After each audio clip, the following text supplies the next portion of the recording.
Islamic youth hub के YouTube channel में खुशामदीद। आप हज और उम्रा के बारे में रोजाना की ताज़ा तरीन मालूमात और इस्लाम की रोशनी में हमारी रोजमर्रा की जिंदगी के बारे में बहुत सी मालूमात हासिल कर सकते हैं।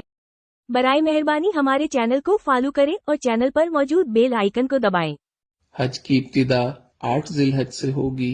नमाज फजर के बाद गुस्ल करें या वुजू करें। गुस्ल करना अफजल है। एहराम बांध लें और इशराक के बाद 2 रकत नमाज अदा करें। सलाम फेरते ही मर्द हजरात सर से कपड़ा या टोपी हटा लें। हज की नियत इस तरह करें, या अल्लाह मैं हज की नियत करता हूँ, आसान फरमा, कबूल फरमा। मर्द ऊंची आवाज से और ख्वातीन आहिस्ता आवाज से तलबिया पढ़ें। अब आप पर एहराम की पाबंदियां शुरू हो चुकी हैं। एहराम की हालत में तलबिया पढ़ते हुए मिना पहुंचना है। आज का दिन मिना में गुजारना है। ज़ोहर, असर, मगरिब और इशा की नमाजें मिना में अदा करें। जिक्र, अज़कार और दुआ की कसरत से अपना वक्त कीमती बनाएं। लोगों के साथ खुश अखलाकी के साथ रहें। खिदमत के साथ वक्त गुजारें। कसरत से तलबिया पढ़ें। दुआओं का खूब एहतिमाम करें। कुरान पाक की तिलावत करें। रात मिना में क़याम करें। हज का दूसरा दिन 9 जिलहज। आप सुबह इशराक के बाद अरफात की तरफ सफर शुरू करेंगे। अरफात में पहुंचकर जवाल के बाद ज़ोहर और असर की नमाज अगर इमाम के साथ मस्जिद निमरा में पढ़ी तो इकट्ठी अदा करेंगे। अगर अपने खैमों में हैं तो ज़ोहर अपने वक्त में, असर अपने वक्त में अदा करेंगे। और दरमियान में आपने जवाल के बाद नमाज की अदायगी के बाद दुआ मांगनी है। ये है वकूफ अरफा, हज का दूसरा फर्ज। 9 जिलहज को यही अमल होगा। मगरिब तक अरफात में क़याम करें। मगरिब के बाद, मगरिब से पहले नहीं आना, मगरिब के बाद आप मुज़दलिफा की तरफ आ जाएंगे। मुज़दलिफा में इशा के वक्त मगरिब और इशा की नमाज एक अजान और एक इकामत के साथ अदा करनी है। इसके बाद आप 70 कंकरियां इकट्ठी करके अपने पास रखें। अब आपने रात वहां क़याम करना है।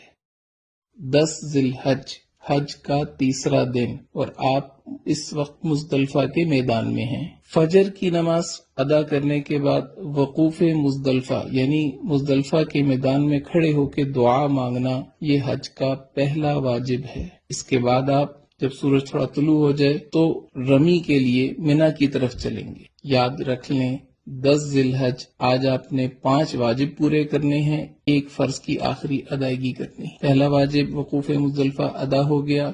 दूसरे वाजिब की तरफ आप जा रहे हैं, शैतान को पत्थर मारने। मीना में आज सिर्फ बड़े जमरा को 7 कंकरियां मारनी है। इसके बाद आप कुर्बानी का जानवर ज़िबा करें। ये तीसरा वाजिब पूरा हो गया। इसके बाद आप अपने सर के बाल मुंडवा लें। ये चौथा वाजिब पूरा हो गया। अब आप एहराम खोल सकते हैं और आम लिबास पहन सकते हैं। इसके बाद आप तवाफ़ ज़ियारत के लिए मक्का मुकरमा बैतुल्लाह की तरफ सफर शुरू करें। बैतुल्लाह पहुंचकर तवाफ करें। ये आपका तवाफ़ ज़ियारत है। हज का तीसरा फर्ज, हज के तीनों फर्ज मुकम्मल हो गए। इसके बाद आपने सई करनी है। सई हज का 5वां वाजिब, ये भी पूरा हो गया। अब आप वापस रात को मिना में आ जाएं, मक्का मुकरमा में क़याम ना करें।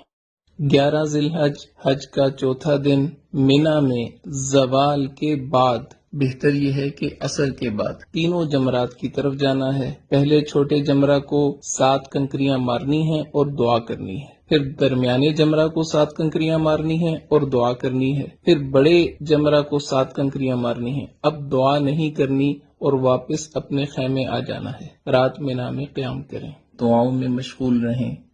हज का 5वां दिन 12 जिलहज, मिना में जवाल के बाद तीनों जमरात की तरफ जाना है। पहले छोटे जमरा को 7 कंकरियां मारनी है और दुआ करनी है। फिर दरमियानी जमरा को 7 कंकरियां मारनी है और दुआ करनी है। फिर बड़े जमरा को 7 कंकरियां मारनी है और दुआ नहीं करनी।